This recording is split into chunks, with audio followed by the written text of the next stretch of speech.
Hey everyone, so after 6 years of dedicated service, my motherboard died. Sorry. I've ordered some new components, they're on their way, hopefully soon, but for the time being, to get any work done, I have to steal the laptop from EZet. And this thing doesn't do very well with my raw video, so hopefully you'll forgive me if for this video, and maybe the next one, hopefully not, I show up as this cartoon guy. I know some people get kind of annoyed by it, but trust me, no matter how annoyed you are by it, I'm a lot more annoyed. I want my computer! Alright, let's go. Bismillah, alhamdulillah, and welcome to this episode of Beauties of Islam. I'm Yusuf Estes. Hey Joe. Long time no see, buddy. Mostly because I had better stuff to do. Or at least less worse stuff to do. But now I don't, so I guess I'll do this. And for the next few minutes, I'd like to talk to you about one of the biggest of the beauties of Islam that has struck me as being probably the best of answers to the human being. When people come to this point or conjunction in their life, and they say, why are we here? How did we get here? What's it all about? And what is the purpose of my life? Oh, great. We're doing a video about the meaning of life and all that stuff. It's been quite a while since I talked about that kind of thing. Let's get right into it. And that's what we want to talk about on this episode of the Beauties of Islam. What is the purpose behind everything? Yeah, I got that. First and foremost is to establish that there is a God. Now, we have done a number of programs about that to prove, even scientifically, beyond any shadow of a doubt, Allah exists. Yeah, we've seen a couple of your other programs. From what I've seen so far, your idea of what constitutes proof is lacking, to put it kindly. I'm not sure why I'm bothering to put things kindly, but what the hell, I'm in a kindly mood. There have been scientists who have also come to this same conclusion. Yeah, obviously. There have been scientists who've come to pretty much every conclusion about pretty much anything you can name. There are lots of scientists, and lots of different kinds of scientists. You've got to expect that if you believe some popular thing, some of them are going to agree with you, especially when it doesn't directly contradict something about whatever field they're working in. And you can make up a version of a god that doesn't contradict any scientific claim out there. And hell, even if their preferred god isn't really compatible with their scientific knowledge, they're not necessarily going to care. So I'm really not sure what point you're trying to get across here. Is it that the god claim has more validity because some scientists endorse it? Well, you know, I hate to spoil my own video so early on, but a good chunk of your video here is about why human logic is not reliable. And so if our human logic says it doesn't make sense to believe in God, we should just forget logic and believe in God anyway. So to put scientists up on a pedestal and act like the fact that you can cherry pick a few whose human logic leads them to believe what you believe, lends credibility to what you believe, is at best inconsistent. And by the way, when I say a few scientists, I really mean a very few. Check out this clip from the end of the video. We've got a website all about this, and on the website you can watch scientists, 9 different scientists who were exposed to the teachings of Islam. They understood the Quran and then applied these teachings to their own particular disciplines of science, and they each one concluded, just as the great philosophers of logic did centuries ago, there must be a God. Yep, 9. You found 9 whole scientists who converted to Islam. Wow! That's so many scientists I almost used all my fingers trying to count them. I haven't heard such a flaccid attempt at an appeal to authority in a long time. The fact that you only managed to find 9 scientists, and that was still good enough that you felt that it was worth presenting, is so sad that it almost just caused the mildest twinge of pity in the blackest depths of my shriveled heart. But only almost. But then there are always going to be those who will say that, yes, but according to my logic, I don't understand. I don't see how you can believe in a God. According to my logic. Who else's logic is it going to be according to? At the end of the day, we're all stuck inside our own heads, Joe. The beliefs we hold are gonna have to be made on the basis of our own thoughts. That's equally the case whether you conclude that it makes sense to believe in God or not. In our other programs, we've discussed this too, but human logic only goes so far. Maybe, but there's not much to be done about that. You seem to recognize it as well as anyone. There's a very good reason why you make TV programs trying to justify the existence of God and the miraculous nature of the Quran through human logic and science. Because you understand perfectly well that no matter how strongly you personally may feel that something's true, when it actually comes down to proving it, you've got to present some kind of reasoning. And unless you're just going to come out and say, I feel like it's true, so fuck you, that reasoning is going to be in the form of human logic. According to the human logic, just 500 years ago, most of Europe was convinced the earth was flat.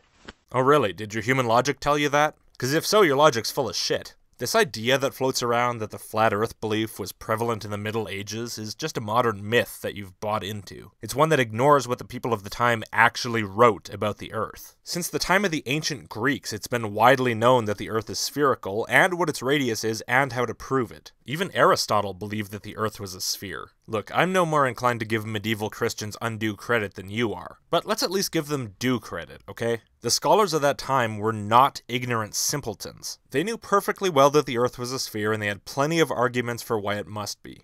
I'm guessing that the reason that you came up with 500 years, specifically, is that you believe the same fictional account written by Washington Irving in 1828, which I've heard other Muslims propagate when they try to argue for the intellectual superiority of Islam, which is that the Church, or even Europeans in general, believed the earth was flat, and so tried to prevent Christopher Columbus from taking his journey on that basis, when in fact they knew it was spherical, but they objected because they thought he had his distances all wrong. They thought that if he thought Asia was only as far away as he thought it was, he would not hit it and his crew would run out of food and die. And they were absolutely right. By the time he and his crew hit America, they were already running out of supplies. If America hadn't been there for them to land on, they probably would have all died. They didn't know that the Quran had already said it was round 1400 years ago. I'm curious what verse you'd pick out to justify that. Maybe Nike's ostrich egg one or some other incredible stretch. But since you don't reference anything specific, let me say this instead. If the Quran said unambiguously on every single page that the earth is a sphere, I wouldn't be the least bit surprised. After all, it's very clear that the ideas of the Greeks had seeped into it. For example, the ideas of Hippocrates and Galen that are copied, errors and all, in the supposedly miraculous embryology of the Quran, which I think I actually discussed in a previous video response to you. And considering that Pythagoras, Plato, Aristotle, Eratosthenes, Ptolemy, Aryabhata, and other philosophers and astronomers had spread the idea of the spherical earth long before the birth of Muhammad and the writing of the Quran, in some cases with hundreds upon hundreds of years to spare for those ideas to propagate down to the Arabian Peninsula. To be surprised by the presence of those ideas in the Quran, especially given its obvious Greek influence, you'd have to be, well, kind of a total idiot, eh? But what about 2,000 years ago? What did the people think about the earth? Where? The Roman Empire, maybe? Just to narrow it down a bit from the entire world? They thought it was spherical. At least a lot of them did. Some of them didn't. I guess the other relevant question is who. Human logic, you look straight out and the earth looks flat. You don't really see the curve, do you? No, you don't. Hold on, what exactly do you think logic is, Joe? Because that's not what it is. I mean, okay, sure, it's a statement that can be formed into a syllogism. It looks flat, things that look flat are flat, therefore it is flat. I never said it was a great syllogism. But logic isn't just looking around and shrugging your shoulders. So how far can you go with human logic? Well, you can go a hell of a lot further than just looking around and assuming that the superficial appearances of things are always right. Human logic did not constrain us to thinking the Earth was flat. It's what allowed us to take data about the Earth and deduce its actual shape and circumference without ever having observed it from far enough away to directly see. The logic we used was not just accepting our perceptions, it was the thought process that enabled us to think beyond mere perceptions to deduce reality. You must realize this. Actually, no, I take that back. You apparently don't even know we did that. Apparently, you think we just didn't know shit all about the shape of the Earth until the glorious Quran came along to inform us. And stop and think about this. Do I have to? According to our logic, if we had to use just this and not know some of the scientific discoveries, there are a lot of things that, well, just wouldn't work.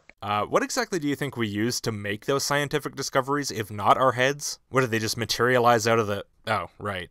Quran. You're not real plugged into the whole science thing, are you? I remember, okay, for instance, when I was going to school many years ago, they told us according to the aerodynamics of the bee. Now, we're talking about a honeybee, you know, zzz, little bee, right? Nahl, they call him in Arabic. And this little guy, he's kind of fat, kind of big, and he has tiny wings on him. And they said, according to their logic, according to the aerodynamics that they understood of flight, the bee can't fly. Yeah, and apparently they also told you Europeans thought the Earth was flat before 500 years ago. Sounds like you could have used some better teachers who weren't educated at the University of Word of Mouth. I said the bee can't fly. I was a little boy. I was thinking, the bee can't fly according to your books, according to your teaching, according to your aerodynamic design. A bee can't fly. And then, as a result of your teacher's decision to propagate this myth to school kids for no discernible reason, you ceased to believe in the usefulness of logic, and then you proceeded to convert to Islam and start a TV show to propagate other myths and denigrate logic. You know, maybe your teachers can be excused, since the last time you saw the inside of an elementary school was probably in like 1925, but in general, this is a very good argument for why teachers should be well educated. Even small errors, like these silly little fictional stories, can have more serious effects on the kid's understanding of the world than you might think. I said it's a good thing the bee can't read, because if he read the book and found out he couldn't fly, he'd have to walk to all of the flowers. Please never do that laugh again. But Joe, what book shouldn't the bee have read? 500 Fun Fake Facts for First Graders? Because the scientific consensus was never that the laws of physics prevent bees from flying. If your teacher actually told you that, then either they were lying to you, which I very much doubt, or they were just as stupidly credulous as you are and assumed that whatever random jerk-off told them this was real scientific history actually knew what they were talking about. And whatever random jerk-off that was probably more ignorant than malicious as well. That's how these myths tend to propagate. But you're on TV, dude. You couldn't have taken just 1 second to check if this was a real thing that actually happened? But okay, let's say the scientific consensus really was that the laws of physics said bees couldn't fly. Well, that really doesn't increase the credibility of your 9 scientists who believe in God now, does it? You bring up the fact that they're scientists to try to give them credibility, to try to make it seem like they're good evidence for Islam, and then you immediately turn around and try to undermine their credibility. Oh, brilliant strategy. Absolutely amazing. But, yes, another but. Very important one this time, because putting all that silliness aside, the point that you've hinted at does deserve to be addressed. And I don't mean the point you were trying to make, because I don't think this was the point you were trying to make, but it's the point that comes across based on what you said. And it's this. Why should we trust scientific theories that fail to explain observably true phenomena that they are meant to explain? And the answer, of course, is we shouldn't, which is why when a theory fails to explain a given set of observations, it's modified or replaced. So if the understanding of physics at some point had really led most scientists of the day to conclude that bumblebees could not fly, they wouldn't have just brushed it off. They would have examined the mechanics of that flight and improved their understanding of physics to accommodate it, thus getting just a tiny little bit closer to an accurate understanding of reality. This happens all the time, and it's produced wonders the like of which Allah could only dream of, so don't knock it. Human logic?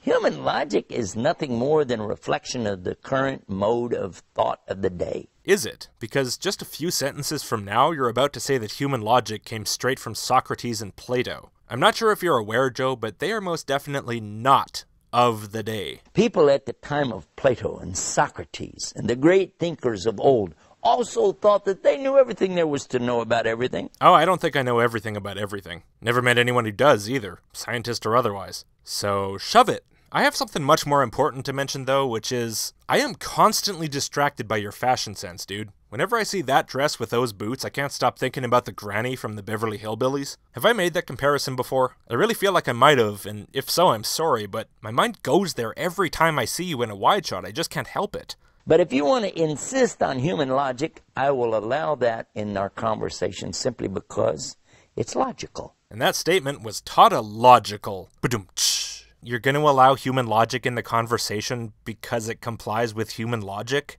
Human logic sucks. It can't even help you figure out the shape of the Earth or make scientific discoveries. What complete shit. But it's logical, so it's all good. Come on, dude. And at the same time, I'm going to ask you a question. Who was it, in fact, in the very beginning that came out with this concept of logic anyway? Human logic, the brain, the way we rationalize things, the way we understand things came about from who?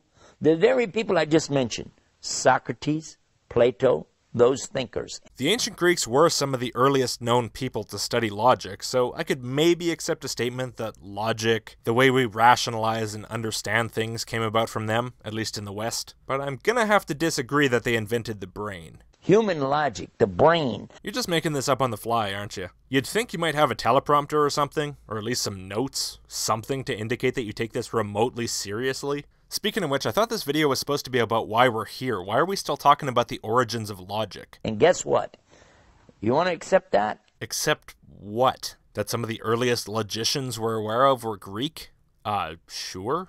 Do you accept it? Yeah, sure. Yes, yeah, they came out. They were the great thinkers. They were the great theologians. Good. Nice, man. Toss theologians in there like nobody's gonna notice. Did you know that each and every one of them came to the conclusion there is God?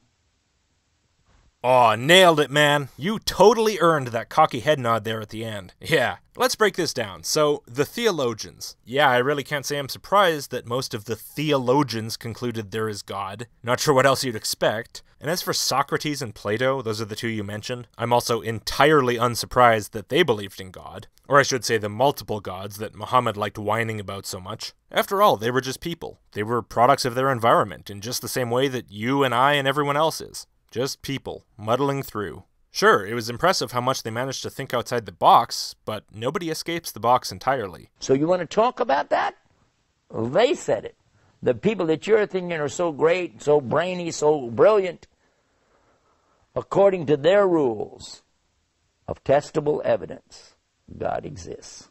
Testable evidence? These were philosophers, not scientists, Joe. But yeah, Socrates and Plato apparently believed that gods exist. Yeah, they and the other Greek philosophers believed all kinds of odd things, which often contradicted the beliefs of other philosophers from around the same time and place. You gotta think, right? This was right at the beginning of people trying to apply formalized logical thinking to problems. You can't assume they're gonna figure everything out right away. We haven't even managed to figure everything out by now, and we've had thousands more years to work on it than they did. You just got done explaining this, how later discoveries and thoughts can improve and refine the earlier ones. Remember all that stuff about how it took us time to figure out the Earth was a sphere, how our thinking is based on previous scientific discoveries, that stuff? And yet for some reason you think we're supposed to expect fucking Plato to know everything, even though you just bitched him out for thinking he did? Could you maybe make up your mind?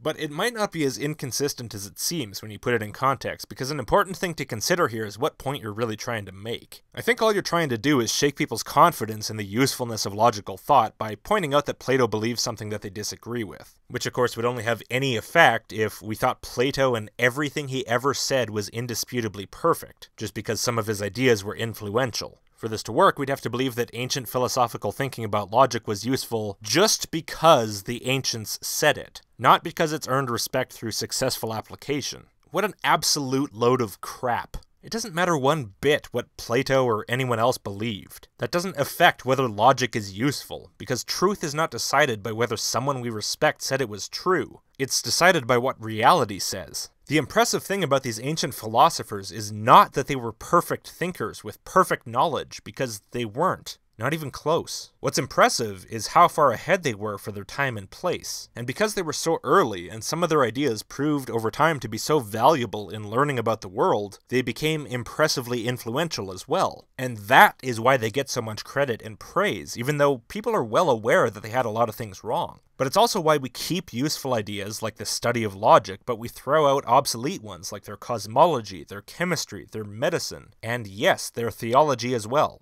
I know this must be confusing for you, having been a Christian preacher and now a Muslim one, totally obsessed with scripture, but Plato is not scripture. We use the methods of, well, more specifically Aristotle, not because he said we should, but because they're tools of proven effectiveness. We've managed to actually do things with them. It's the same thing with any tool, like a hammer. We use hammers because they work well, not because some guy in some book thousands of years ago said to.